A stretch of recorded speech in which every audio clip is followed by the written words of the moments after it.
Bulan Maulid jadi bulan yang paling enak buat deketin diri kita sama Nabi Muhammad alaihissalam. Rabi akbal alaina, marhaban bir Rabi. Rabi kita udah datang. Selamat datang wahai Rabi. Rabiul Awal, Rabiul Tsani.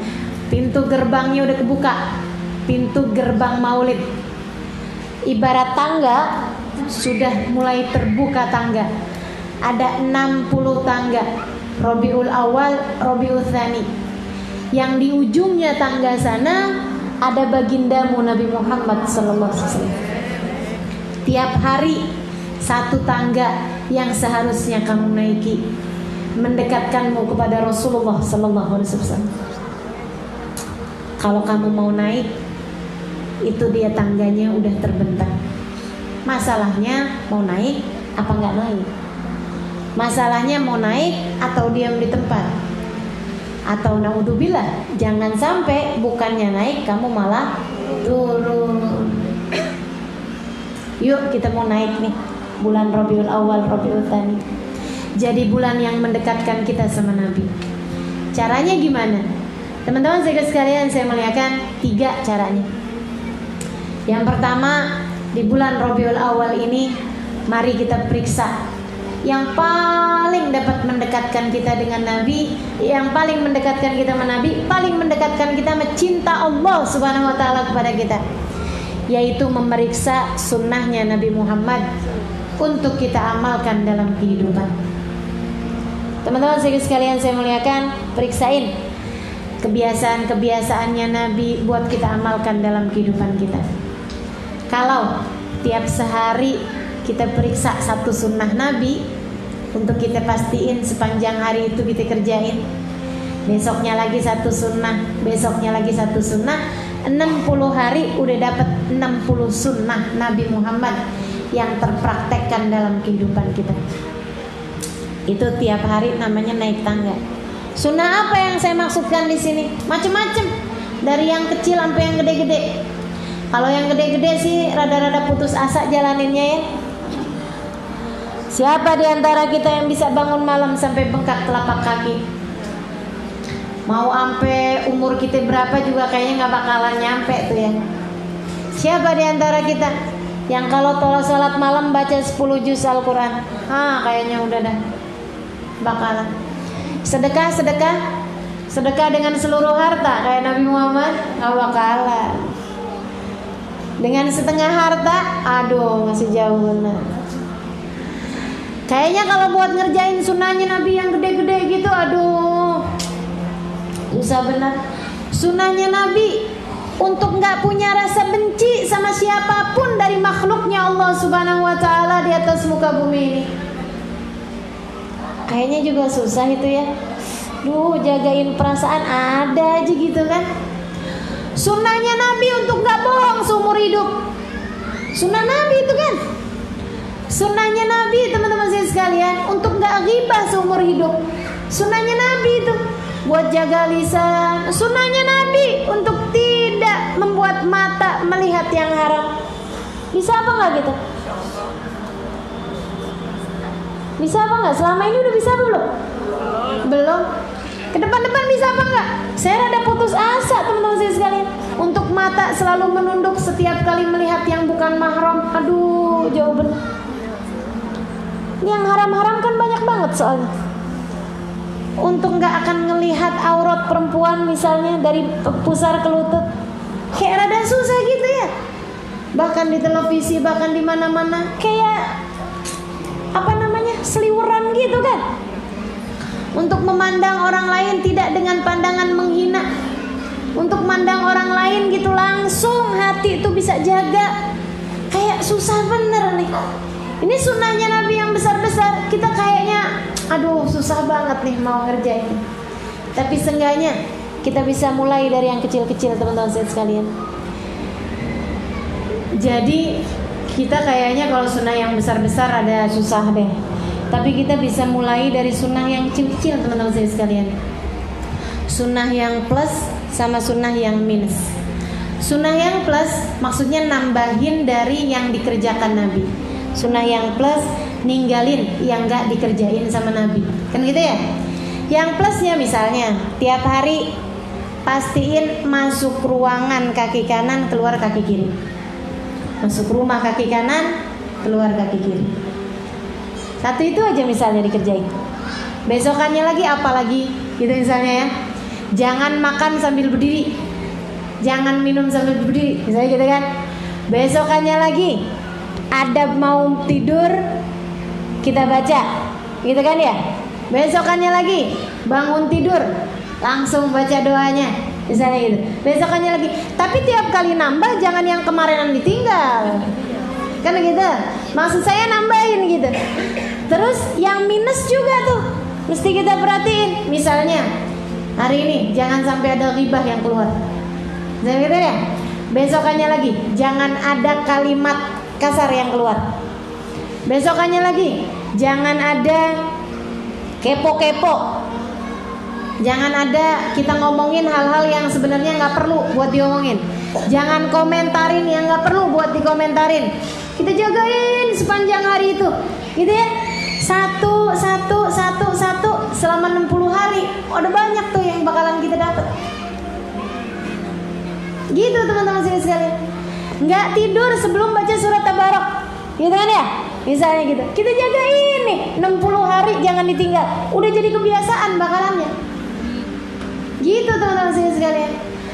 Sekedaran kalau masuk rumah baca ucap salam, baca ayat kursi, baca ayat Al-Ikhlas, Qul Huwallahu Ahad, gitu. Masuk rumah, dia masuk rumah, dikerjain terus selama 60 hari. Itu insya Allah tuh, gitu. Sehingga sekalian saya muliakan, pokoknya kita periksa lagi nih selama 60 hari ke depan ini sunnahnya Nabi buat kita amali. Itu yang pertama, deketin banget sama Nabi Muhammad alaihissalam. Man ahya sunnati faqad ahabbani, wa man ahabbani kana ma'i. Siapa yang menghidupkan sunnahku, dia beneran sayang, cinta padaku, kata Nabi. Siapa yang cinta padaku bakalan bersama denganku di surga. Gitu saya sekalian. Itu yang pertama. Yang kedua, sebagai bulan tangga kita menuju Nabi Muhammad alaihissalam. Sedikit sekalian saya muliakan, coba deh pastiin selama bulan Maulid, tiap hari ada sholawat yang kita baca. Gak usah banyak-banyak, gak usah misalnya sehari 1000 kali sholawatnya, sholawat Kamilah, sholawat Nariyah, lama ya, akhirnya nggak ngapa-ngapain gitu. Kalau yang bisa begitu ya bagus, cuman maksudnya nggak gitu caranya. Kalau mau bikin perubahan tuh, saya selalu lebih percaya sama perubahan yang bersifat gerimis, sedikit tapi basah, teman-teman sekalian, daripada perubahan yang berupa hujan deras. Itu emang basahnya cepat, tapi nggak bisa tiap hari, kamu bakalan lari nantinya, gitu kan? Kalau mau hujan-hujanan, gitu kan, mendingan berhujan-hujanan dalam gerimis, gitu teman-teman sekalian. Gitu ya. Jadi kalau perubahan mendingan kayak gerimis saja, awet biasanya. Tapi kalau mendadak-dadak gitu kan, cepet bosen akhirnya. Iya baca salah, nggak usah banyak-banyak gitu ya. Misalnya tiap habis sholat 10 kali, gitu kan? 10 kali, tapi tiap habis sholat, begitu ya. Terus dikerjain selama bulan Maulid. Atau misalnya setiap sehari 100 kali, sholawatnya yang pendek aja. Allahumma sholli ala habibika sayyidina Muhammadin sallallahu alaihi wasallam, misalnya gitu ya. Nah gitu, 100 kali. Tapi tiap hari bacanya, begitu kan? Selama 2 bulan, selama Rabiul Awal dan Rabiul Tsani, gitu. Yang pasti jangan sampai bulan Maulid kamu nggak ada sholawatan sama sekali yang tambah. Biar bikin bulan Maulidnya rada beda dari bulan-bulan yang lain, harus ada sholawat yang kamu ikutan baca, yang kamu biasakan untuk baca selama bulan Maulid. Atau misalnya gitu ya, tuh di kitab-kitab kita tuh Yang sebelum majelis nih kan ada salawatannya. Salawatan Shahibit Taj wal Mi'raj wal Buraq wal Alam. Saya setiap hari setiap malam mau baca salawat ini. Boleh, bagus itu. Salawatnya Sayyidina Syekh Bakar bin Salim. Bagus itu dibaca. Tiap malam selama bulan Rabiul Awal. Silakan, enggak apa-apa. Begitu ya. Jangan kemudian Ustazah dalilnya mana? Ya enggak, dalilnya ya ayyuhalladzina amanu shallu alaihi wasallimu taslima. Itu dalilnya salawat. Begitu teman-teman sekalian. Gitu ya, itu yang nomor 2. Jadi yang pertama, periksa sunnahnya Nabi untuk kita amalkan selama bulan Rabiul Awal, Rabiul Tsani, biar jadi kebiasaan kita buat kita. Kemudian yang kedua, sholawat sama Nabi Muhammad SAW harus ada yang kita tambahin nih selama bulan Rabiul Awal, Rabiul Tsani. Kemudian yang ketiganya, teman-teman sekalian saya muliakan, amalan yang bisa alhamdulillah dengan mudah orang-orang kerjakan. Dan ini adalah nikmat yang luar biasa. Apa itu? Menghadiri maulid Nabi. Alhamdulillah. Kita minta sama Allah, mudah-mudahan nikmatnya menghadiri maulid Nabi ini bisa kita rasakan, bisa dirasakan sama anak kita, cucu kita, terus keturunan kita. Saudara sekalian, sekarang di Indonesia bikin maulid nggak dilarang-larang. Tapi kamu bisa jamin apa untuk 50 tahun ke depan? Nih kalau negara ini dikuasai sama orang-orang yang nggak senang maulid, nggak bakalan mudah teman-teman saudara sekalian, nggak bakalan mudah. Di Singapura sana kalau mau bikin maulid harus ada permitnya dulu, mengajukan ke pemerintahnya. Dan kemudian kalau mau undang orang banyak gitu ya, acara rame-rame gitu harus ngajuin permit dulu. Mesti jelas acaranya apa, siapa yang bicara, ini apa, segala macam. Kita itu segitunya tuh pakai tempat umum, yang memang tempat umumnya mereka bayar, yang memang tempat umumnya itu pakai masjid-masjid gitu, yang memang untuk acara-acara keagamaan pakai bayar sama pemerintah ngajuin permit. Kita pakai nutup jalan aja nggak pakai bayar. Bener apa enggak? Nikmat bener, alhamdulillah tinggal di negeri kita ini, di Indonesia ini. Kok Ustazah tahu-tahuan nih, Ustazah jangan-jangan ngomongnya hoax tentang Singapura. Wah teman-teman sekalian, saya udah tahu. Nah kan yang sering diajuin permitnya juga saya. Jadi teman-teman sekalian saya muliakan, itu nikmat alhamdulillah. Jangan sampai kamu nggak kebagian. Yang diturunin gedenya luar biasa di majelis-majelis maulid. Kamu nggak tahu aja, tapi saya kira sih tahu ya. Seenggaknya bisa ngerasain. Saudariku sekalian saya muliakan, kalau ada yang nanya sama saya gini, Ustazah, Nabi itu kan nggak baca maulid. Ini bingung saya nih. Ustazah, maulid kan bid'ah. Oh kenapa bid'ah? Karena Nabi kan nggak baca maulid. Bingung saya nih jawabnya nih. Bingung jawabnya bukan nggak ngerti gitu, cuman lucu pertanyaannya gitu. Teman-teman sekalian, maulid itu sejarah Nabi. Masa Nabi Muhammad baca sejarahnya sendiri? Lagi pula sejarahnya sedang terjadi. Apanya yang mau dibaca? Betul apa enggak? Betul. Tapi ya Ustazah, sahabat Nabi aja nggak ada loh yang baca maulid. Emang? Ngapain? Saya kalau jadi sahabat Nabi nggak mau baca maulid. Langsung aja temuin nabinya. Teman-teman sekalian, daripada kamu dikasih tahu Ustazah Halimah itu orangnya menyenangkan ketika dipandang, misal daripada dibacain gitu kan mendingan ketemu langsung untuk membuktikan, karena yang disampaikan bisa jadi benar, bisa jadi bohong kalau buat saya, ya kan begitu ya. Nah, tapi kalau Nabi Muhammad al-Jamal kullah, keindahan semuanya teman-teman saya sekalian. Nurul Jamali Bada. Kan gitu ya? Wah, langsung nyanyi.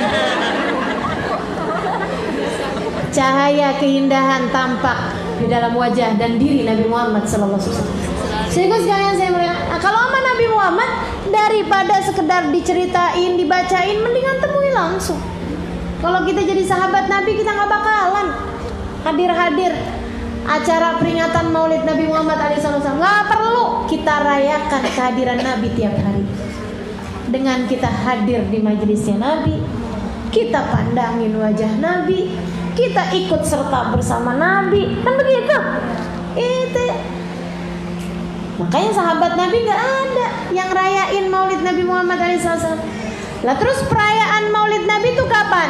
Mulainya zamannya Salahuddin Al-Ayyubi. Kenapa beliau ngerasa perlu? Nih teman-teman sekalian, ketika beliau lihat kemerosotan umat, dia tahu sebabnya apa. Nggak ada penyebab lain, tidak ada penyebab lebih besar dalam hal kemerosotan umat dibandingkan dengan jauhnya umat dari Nabi Muhammad. Gitu. Kalau udah umat merosot, umat hancur, pasti karena nggak kenal menabinya, pasti karena jauh menabinya, teman-teman sekalian. Sama kita semuanya juga gitu. Kok kita rajin bener ngerjain maksiat-maksiat, jauh dari Nabi Muhammad. Kalau kamu deket dari Nabi Muhammad nggak bakalan begitu keadaannya. Kok males banget bahkan sekedar mengerjakan sholat fardu, jauh dari Nabi Muhammad kamu. Kalau deket sama Nabi Muhammad nggak bakalan gitu modelnya. Saya sekalian, kok males banget ya hadir pengajian, jauh dari Nabi Muhammad. Kalau kamu deket sama Nabi Muhammad pasti bakalan seneng. Gitu teman-teman saya sekalian. Maka nih ya, Salahuddin Ayyubi lihat, oh ini umat kok kayaknya diajakin berjuang, diajakinnya kok berat nih. Tahu nih sebabnya apa. Tapi kalau kemudian umat ini disuruh baca sejarahnya Nabi, segitu panjang sejarahnya Nabi udah ditulis teman-teman sekalian. Dari zamannya sahabat tabiin tuh udah mulai nulis sejarah tentang Nabi Muhammad alaihissalam. Karena kalau enggak kan takut hilang, kan itu ya. Mereka nulis tuh kitab-kitab sejarah Nabi Muhammad alaihissalam. Kan tebel-tebel, 12 jilid. Iya, bacanya kapan? Sekian jilid. Waduh, pada repot orang bacanya lama. Perlu himmah, perlu semangat, perlu pesantren buat bisa baca kitab-kitab yang segitu panjangnya. Akhirnya jadi mikir, gimana nih ya? Beliau kemudian diskusikan sama orang di istananya, merumuskan satu pemikiran. Dikumpulinlah pujangga-pujangga, dikumpulinlah para ahli-ahli sejarah. Beliau bilang, buat sayembara, siapa yang bisa bikin kitab sejarah Nabi secara singkat, dibaca 1 jam, setengah jam kelar, gitu ya, nanti akan saya bagi hadiah. Saya nggak tahu hadiahnya apa waktu itu. Pokoknya hadiahnya itu akan sesuatu hal yang sangat orang-orang pengen gitu, idam-idamkan. Dan juga akan saya bacakan itu pada tepat 12 Rabiul Awal, di mana hari kelahirannya Nabi Muhammad.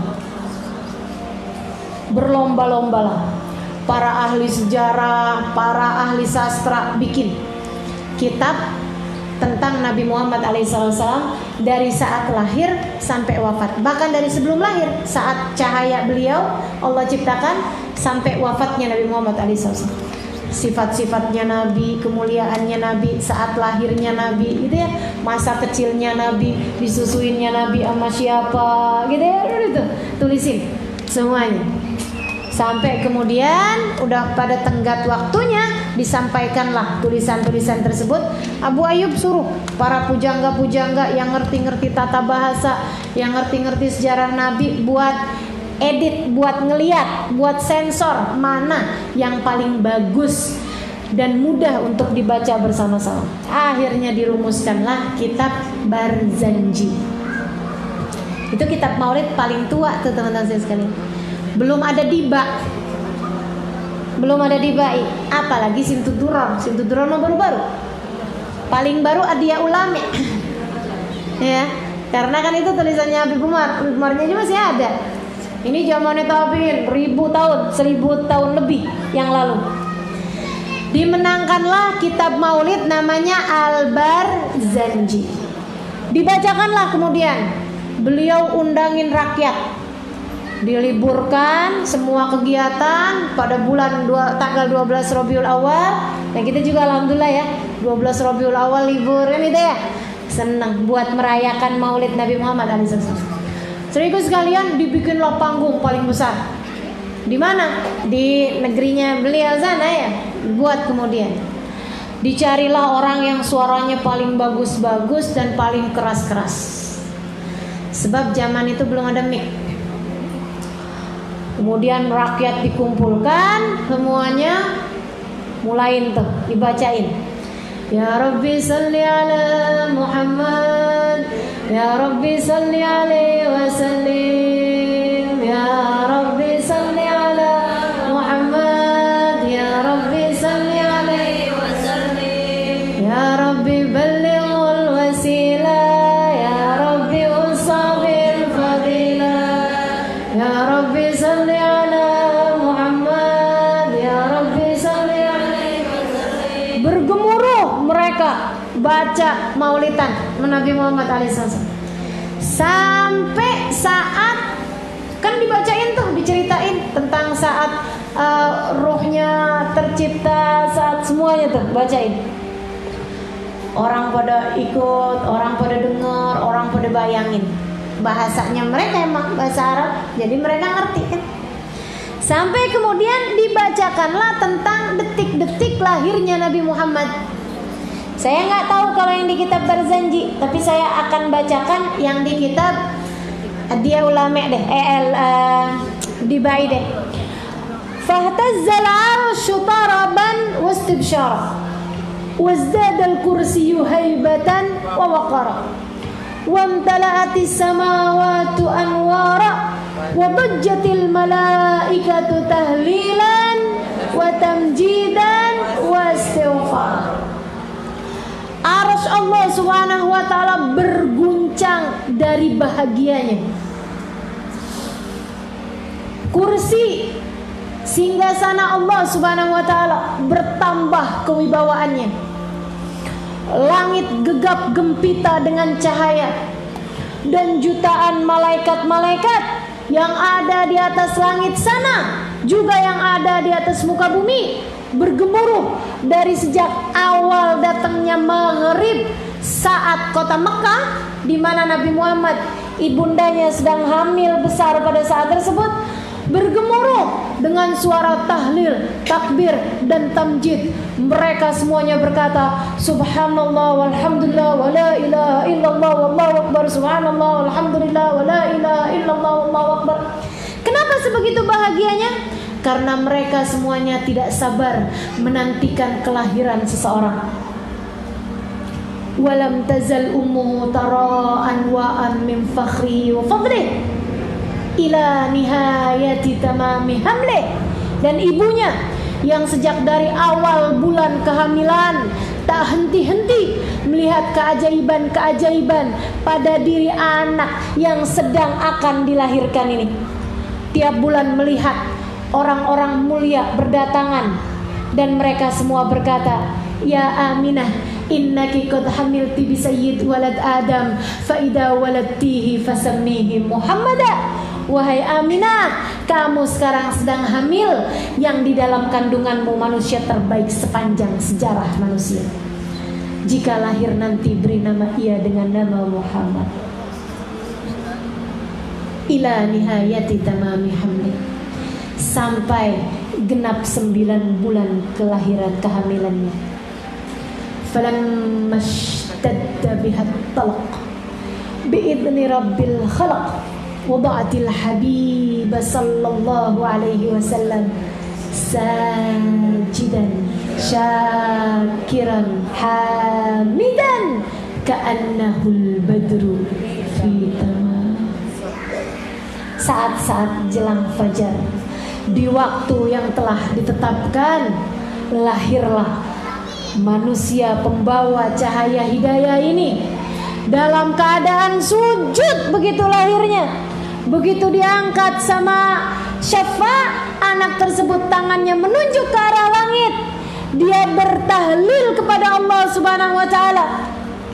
ka'annahul badru fi tamami. Dia dilahirkan dalam keadaan tidak ada darah-darah kotor menyertainya.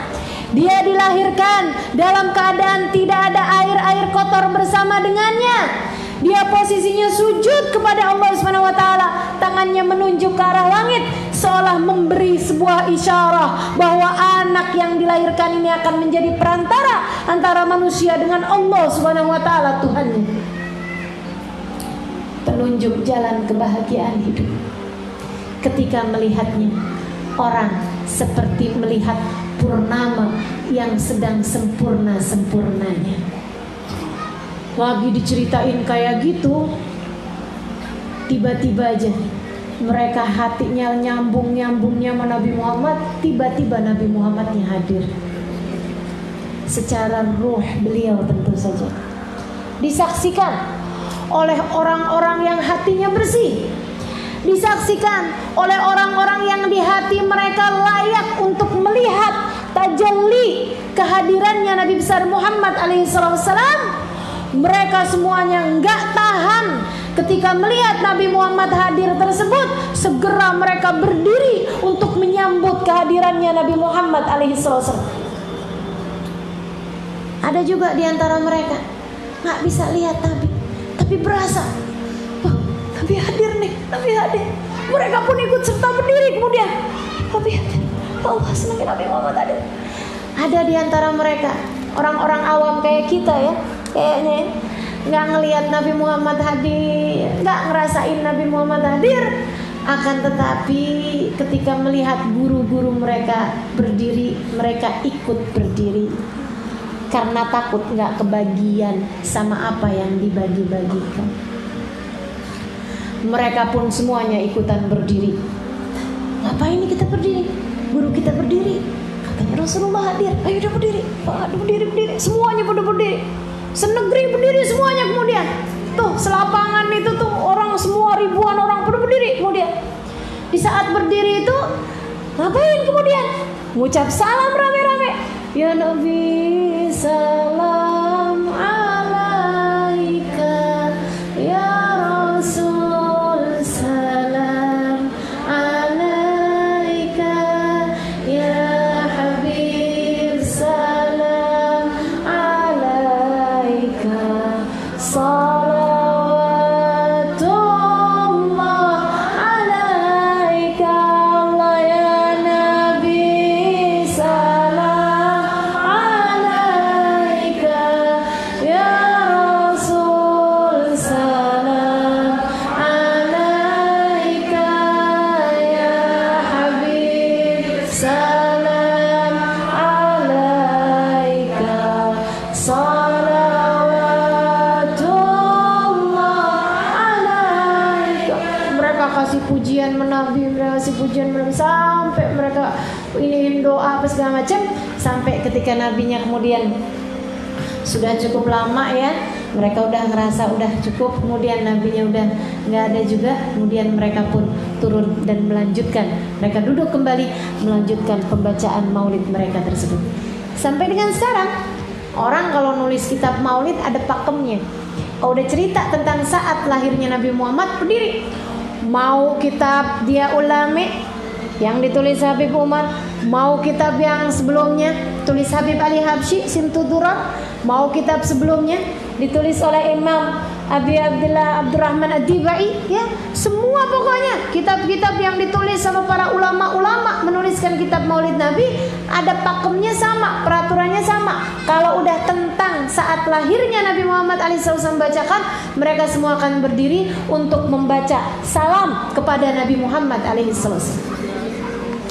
Apakah nabinya hadir? Mudah-mudahan. Taunya dari mana Ustazah? Hadir apa enggak nabinya? Enggak tahu saya. Tapi kita bisa husnudzon. Teman-teman sekalian, kan begitu ya? Husnudzonnya gimana? Nabinya janji. Nabinya waktu hidup janji. Katanya Nabi dalam hadis rawahu Ahmad, "Ma sallama alayya ahadun min ummati illa waradallahu alayya ruhi hatta arudda salaman." Tidaklah seseorang dari umatku mengucapkan salam padaku kecuali Allah akan hadirkan kembali ruhku untuk menjawab salam dia. Teman-teman saya sekalian, ini Nabi ngomong kayak begini. Sebenarnya kalau ada orang satu aja dari kita ucap salam sama Nabi, kalau dia bener, hatinya nyambung, ikhlas, baik orangnya, Nabi akan hadir untuk jawab salamnya. Tapi kalau buat saya sih nggak kepedean. Kalau ngucap salam sendiri, baca sholawat, baca maulid sendirian, saya nggak kepedean Nabi Muhammad hadir. Siapa saya? Karenanya saya ngerasa berbahagia di mana kita bisa beramai-ramai menghadiri maulid Nabi Muhammad alaihissalam. Nabinya kalau dihadirin banyak orang begitu, 1000 orang, 2000 orang, iya enggak? Ya, berapa ratus orang, masa semuanya nggak ada yang diterima salamnya sama Nabi? Nggak mungkin. Ada seorang ibu-ibu yang sabar di situ. Ada seorang tua, nenek-nenek yang selalu ruku, sujud, tahajud, nggak pernah tinggal di antara kita. Kan gitu ya? Ada orang-orang yang hatinya baik di antara kita. Ada orang-orang di antara yang hadir itu, ada yang nanggung anak yatim dan dia sabar. Kata Nabi, ana wa kafilul yatim kahatain. Saya sama orang yang pelihara anak yatim kayak begini nih, kayak 2 jari ini, dekat sama Nabi Muhammad alaihissalam. Di antara kita yang hadir, pasti ada orang-orang yang Nabi Muhammad berkenan hadir untuknya. Ketika Nabi hadir buat dia, semua dari kita diterima. Nabi hadir buat fulan. Iya, nabinya hadir buat mereka, tapi kita ada di antara mereka. Sehingga ketika mereka mengucap salam, Nabi jawab salamnya. Ketika kita mengucapkan salam bersama mereka, Nabi jawab salam kita karena mereka. Gitu teman-teman saya sekalian. Makanya saya senang kalau mau datang bulan Maulid gini, senang nyaru, senang nyamar, bisa berada di antara orang-orang yang insya Allah salam mereka dijawab sama Nabi Muhammad, sehingga salam saya bisa ikut dijawab sama Nabi Muhammad. Kita ngucap salam tiap sholat sebenarnya, assalamualaikum ayyuhan nabi warahmatullahi wabarakatuh. Tapi kan salam kita kemana, hati kita kemana? Di saat maulid tuh caranya buat bikin salam kita dijawab sama Nabi Muhammad. Kita bisa nyamar di antara banyak orang, kita bisa nyelip di antara banyak orang. Karenanya teman-teman saudaraku sekalian, kalau mau nyelip biar nyaru, biar nggak ketara, walaupun kita pendosa, nyelip di antara orang-orang soleha-soleha ya, biar nyaru sekalian, nyarunya sekalian, nyamarnya sekalian, kayak solehah gitu, bajunya yang kelihatan kayak solehah, kan gitu ya, yang pinter, yang rapi. Orang-orang soleha-soleha itu juga jaga kebersihan, kita ikut-ikutan jaga kebersihan, kan gitu ya. Orang-orang soleha itu hatinya nggak ada kebencian sama siapapun. Kita juga gitu. Hadir maulid jangan ada rasa kebencian sama siapapun. Hadir maulid orang-orang soleha nggak peduli siapa yang datang, siapa yang nggak datang. Kita juga jangan peduli siapa yang datang, siapa yang nggak datang. Orang-orang soleha itu kalau hadir majelis maulid nggak ngeliatin si itu pakai apa, si ini pakai apa, nggak ngeliatin. Kakak kamu juga seperti itu, sekalian pura-pura. Orang-orang solehah itu kalau hadir di majelis-majelis maulid, mereka tuh berada di antara majelis-majelis maulid, merasa dirinya paling hina, meskipun sebenarnya mereka orang mulia. Mereka nggak cukup perhatian siapa aja yang ditaruh di depan, siapa yang ditaruh di belakang. Maka ikutlah bersama dengan mereka dalam hal menjaga hati. Kenapa sih si itu ditaruh di depan? Oh, hati-hati. Rasa hatimu yang kayak nggak solehah begitu loh. Akhirnya jadi ketahuan nih, nyamar nih, dia nggak masuk sebenarnya. Akhirnya yang lain diucapin salam, kamu enggak. Yang lain dijawabin salam, kamu nggak masuk. Serem bener. Nggak usah begitu. Kok saya nggak kebagian? Kok saya nggak begini? Kok saya nggak begitu? Nggak ada. Orang yang soleha nggak gitu cara hadirnya. Orang yang soleha hadirnya pakai hati, hadirnya pakai cinta sama Nabi Muhammad. Orang soleha ketika mereka hadir di majelis-majelis maulid, teman-teman saudariku sekalian, andai nggak dapat makanannya, mereka nggak peduli. Andai nggak dapet airnya barang 1 botol, mereka nggak peduli. Andai duduknya kemudian desek-desekan di belakang, kagak ada yang lihat, mereka nggak peduli. Karena yang mereka pedulikan adalah, adakah Nabi Muhammad berkenan melihat saya, antara dia sama Nabi. Maka kita mau pakai cara gitu juga. Sehingga sekalian, ada orang soleh, seorang ulama mukasyif. Dia lagi tidur malam hari, lagi malam Jumat nih ceritanya. Habis selesai baca-baca ketiduran. Lagi duduk sambilan baca-baca ketiduran. Dalam ketidurannya dia ngimpi ngelihat Nabi bergegas kayak pergi gitu dari satu tempat. Ditanya dia, Rasul, lagi mau kemana, dari mana Rasul? Kata Nabi Muhammad, saya asalnya mau hadir, ada nama saya disebut-sebut, Maulid saya lagi dibacain, saya rencananya mau hadir di sebelah rumah kamu tuh. Tapi sekarang saya nggak jadi, saya mau pulang lagi gitu nanti. Kenapa gitu Rasul? Mana an syjarah fi jaybi ahadihim. Ada rokok di salah satu saku seseorang yang hadir di antara mereka. Cerita ini saya dengar dari Sayyidil Habib Umar bin Hafid. Teman-teman saya sekalian, kata Habib Umar bin Hafid, barang makruh di saku seseorang di antara mereka mencegah Nabi buat hadir di maulid tersebut. Jangan biarkan barang haram berupa hasud kepada seseorang mencegahmu dari salammu dijawab sama Nabi Muhammad sallallahu alaihi wasallam. Hati-hati teman-teman saya sekalian.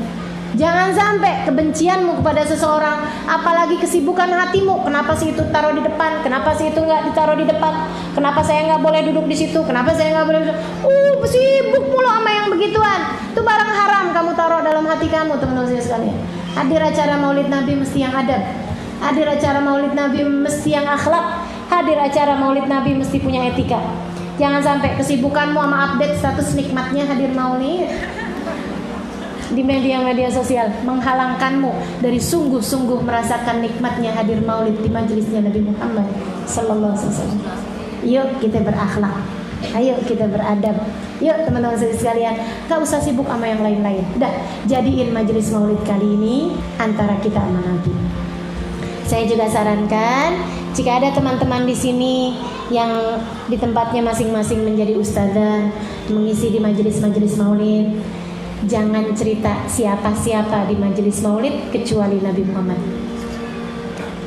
Ceritakan Nabi, ceritakan keluarga Nabi, ceritakan sahabat Nabi, ceritakan akhlak Nabi, ceritakan pesona Nabi, ceritakan syafaat Nabi, ceritakan ucapan-ucapan pesan-pesan Nabi. Ada banyak hal yang umat perlu tahu dari Nabi Muhammad alaihissalam. Diberitahu atau diingatkan kembali tentang siapa nabinya. Nggak usah dijadikan sebagai sarana buat kampanye.